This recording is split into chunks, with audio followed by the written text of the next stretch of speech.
Oke guys, selamat datang di chat terakhir. Di episode kali ini kita bakal membahas sebuah cerita yang dijamin bikin kamu takut sendirian, berjudul Kemerawaan. Oke, ada yang tahu kemerawaan itu apa? Silahkan lanjut nonton video selanjutnya ya guys ya. Akan ada banyak misteri yang perlahan terbuka, keanehan demi keanehan yang membawa kita ke satu momen yang paling mengerikan, dengan sebuah plot twist yang mungkin sama sekali nggak kalian duga. Kalau kalian sudah siap, kita langsung saja bacakan chat horornya. Oke guys, kali ini percakapan antara Dika dengan temennya. Oke, ini Dika dengan temennya ya guys ya. Lebih tepatnya ini udah di jam 10 malam. Ini udah malam banget guys, jam 10 malam itu. Oke, ini temannya ngechat, "Dik, lo di mana? Udah jam 10 malam. Jangan lewat jalan pintas kebun sawit ya. Lo tahu kan omongan orang sini? Jangan kemerawaan deh. Kalau dibilang jangan, ya jangan." Oke, FYI untuk yang tidak tahu kemerawaan itu kayak dia ini kayak ketika dibilangin itu dia masih ngelakuin kayak gitu. Dibilang jangan tapi dia masih ngelakuin gitu guys. Kayak model apa ya tuh, kalau bahasa di sini guys itu bingal. Nah, kalau bahasa Kalimantan pasti tahu. Elaris, gue capek banget. Lewat jalan utama muternya 40 menit. Lewat jalan setapak cuma 10 menit. Nyampe kontrakan. Oke, berarti dia cari jalan pintas. Gue udah di mulut jalan setapak nih. Aman lah, cuman gelap dikit. Sumpah, balik nggak sekarang? Gue serius, di daerah ini kalau lu keras kepala pas malam Jumat, sesuatu bakal ikut pulang sama lo. Oke, biasa di daerah-daerah tertentu memang ada suatu istilah-istilah yang kayak ya mungkin itu cuman omongan, tapi itu biasanya benar-benar terjadi guys. Kayak misalnya kemerawaan atau keras kepala di malam Jumat, itu bakalan ada ngikut atau apa gitu. Nah, kayak gitu guys. Ala mitos. Gue udah masuk nih, sinyal agak lemot, tapi motor masih lancar. Nanti gue beliin martabak kalau nyampe dengan selamat. Oke. Guys, kok jalannya makin sempit ya? Perasaan tadi lebar, terus bau busuk banget.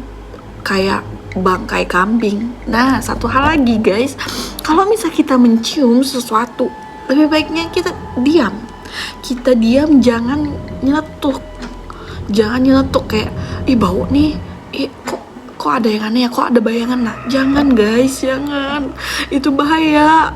Dika, jangan berhenti. Kalau dengan suara mesin motor lain di belakang lo, jangan nengok. Dan tolong, demi apapun jangan lihat kaca spion.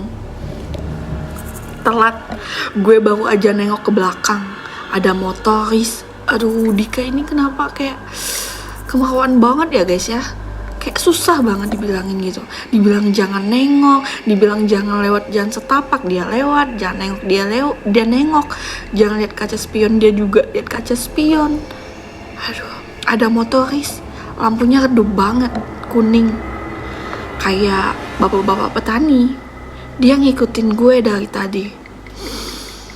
Jam 10 malam, seharusnya dia lewat jalan besar, dia lewat jalan setapak di kebun sawit, terus tiba-tiba ada bapak ngikutin dia. Kayak bapak-bapak petani, dia ngikutin gue dari tadi. Di jalan setapak itu cuma cukup satu motor. Nggak mungkin ada yang bisa nyalip atau barengan di situ. Lo lihat muka orangnya, dia pakai caping, mukanya nunduk terus, tapi aneh, kaki dia nggak nempel di pijakan motor, kakinya menjuntai ke bawah, terseret di tanah.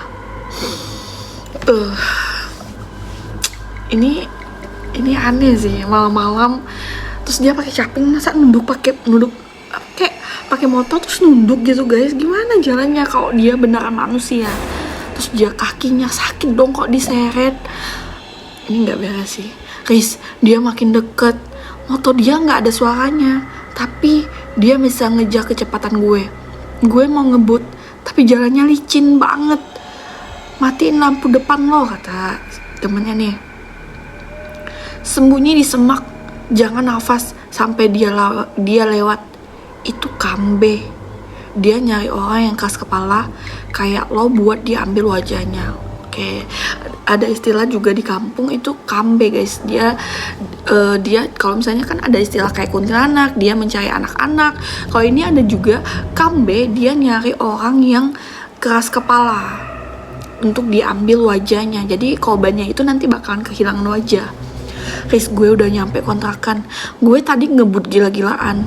Gue udah di depan pintu. Bukain dong. Kunci gue jatuh di jalan tadi.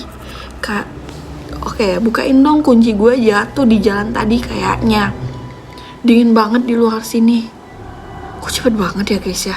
Dika perasaan tadi dia lagi sembunyi di semak-semak, terus tiba-tiba dia udah nyampe gitu.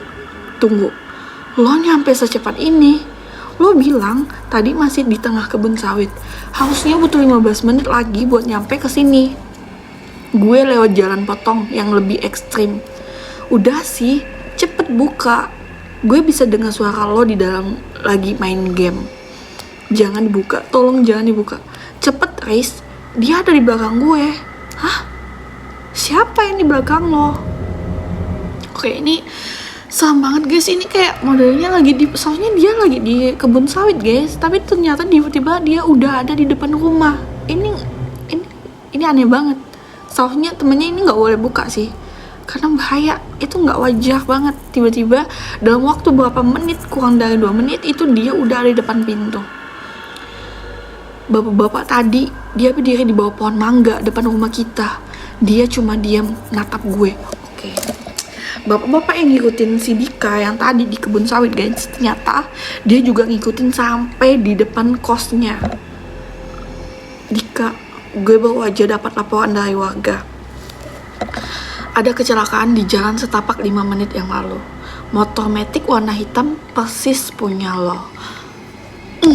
Ini korbannya wajahnya hilang, kayak disayat rapi. Nah, kalau itu Dika, terus yang di depan ini siapa? Aduh, merinding banget. Hahaha, jangan bercanda. Gue di depan pintu nih. Gue gedor ya. Gue nggak bakal buka pintu. Gue lihat dari lubang kunci. Dik, orang di depan pintu itu tingginya 2 meter. Oke, berarti ini fix bukan Dika, karena Dika sudah ngalamin kecelakaan di kebun sawit tadi, dan wajahnya kayak kesayat. Itu pasti Kambe guys, karena kalau Kambe udah ngejar sesuatu dan sudah dapat jadi korbannya, ciri-cirinya wajahnya hilang. Orang di depan pintu itu tingginya 2 meter, tangannya panjang banget sampai menyentuh tanah, dan dia pakai baju lo, tapi kepalanya kepala monyet, matanya merah. Oke, buka pintunya Aris, jangan kemerawaan.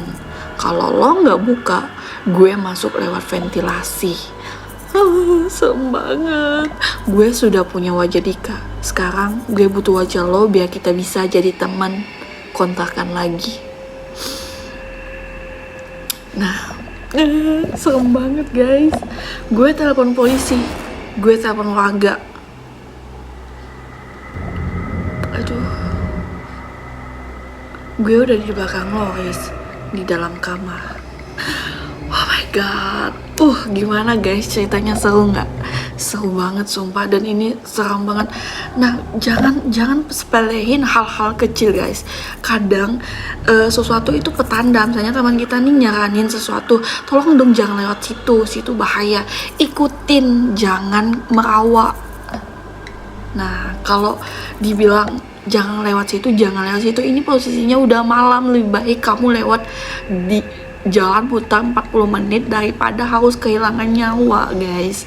Dibilang jangan lewat kebun sawit, malah dia lewat, dan akhirnya dan dia ini juga keras kepala guys, akhirnya ketemu sama sosok yang namanya Kambe. Kambe itu suka sama orang yang keras kepala, apalagi posisinya di malam Jumat, lewat kebun sawit, keras kepala, kemerawaan, ujung-ujungnya dikejar Kambe, dan akhirnya jadi korban Kambe. Dan si Aris ini juga ikut jadi korbannya karena dia chatan ya, posisinya chatan sama Dika tadi tuh ya, dan akhirnya kami itu malah ngagak kekontakan si Aris guys, dan endingnya siapa yang tahu. Oke, komen dan like dan subscribe sebanyak-banyaknya. Kalian boleh request konten apa lagi yang akan saya bawain. Sampai jumpa.